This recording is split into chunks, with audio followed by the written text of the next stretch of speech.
If you're ready to get out of debt, then this video is for you. But before we get into that, make sure you check out the first video in the debt management series, which covers the reasons why you should get out of debt. Now, the first thing I'm going to need you to do is create a table with all of your debts, and you're going to populate it with 3 things about each of those debts. The first is the installment, then the outstanding balance, and then your monthly payment. So for me, I've got one debt at the moment, which is my home loan, and my monthly installment is about 7,000, and my outstanding balance is 334,000, and then my interest rate is 9.5%. So for the purposes of this video, let's say you have 3 different debts. The first is a clothing account, the next is vehicle finance, and then the last one is a credit card. So when you're done populating your table, it would look something like this. So we'll say for the clothing account, you owe about 11,000, and then your monthly payments is 750, and your interest rate is 15%. For your credit card, your outstanding balance is 50,000, your interest rate is 18%, and your monthly payment is 1.8. Then for your vehicle finance, you're almost done. You owe about 40,000, and the interest rate is 12%, and your monthly payment is 4.5.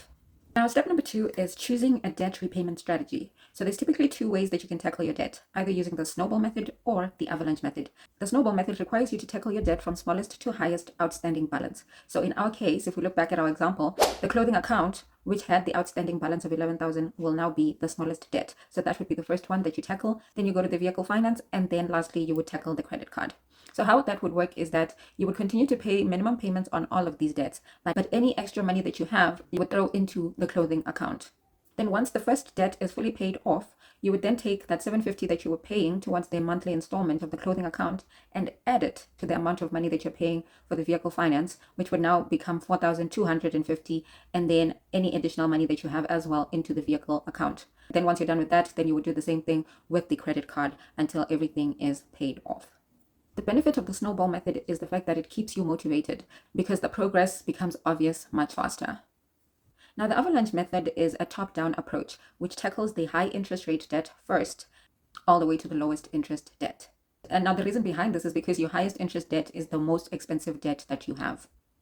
So in our example, the highest interest rate debt would be the credit card debt because it has a percentage of 18%.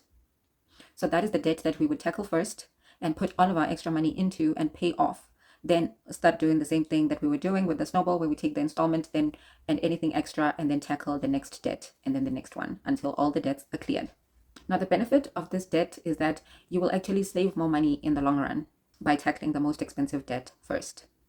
The best scenario is when both of these strategies actually converge. This is something that happened to me a few years ago when I still had my vehicle finance and then also my home loan at the same time. So my car was actually the one that had the higher interest rate as compared to the home loan, but then it also had the smaller balance of the 2 loans. So basically I was applying both the snowball and avalanche at the same time due to this situation. And I did eventually pay off the car, and now I'm currently trying to pay off the home loan. The third step is automating. I want to share with you 3 strategies that I use to automate. The first one is scheduled transfers. This is something that I do on my bank app with my home loan. So any additional payments that I make towards the home loan are actually done through a scheduled transfer. The second is a scheduled payment. Now, scheduled payments work the same way as scheduled transfers. The only difference is that it's going outside of your bank. Now, for me, because my home loan is with FNB and my salary comes into my FNB account, I just have to transfer funds between my accounts on the same app. But the minute that you're using a different bank, then you need to create a scheduled payment. Then the third thing is debit orders. So you see that scenario where we're saying you pay off the first debt and then you use the money that was the installment of the closed debt towards the next one. You can actually just change your debit order to now be the increased amount so that you actually don't have to think about it. This is something I actually recently did with my home loan by just modifying it on the app. And now the debit order is higher than what it was before.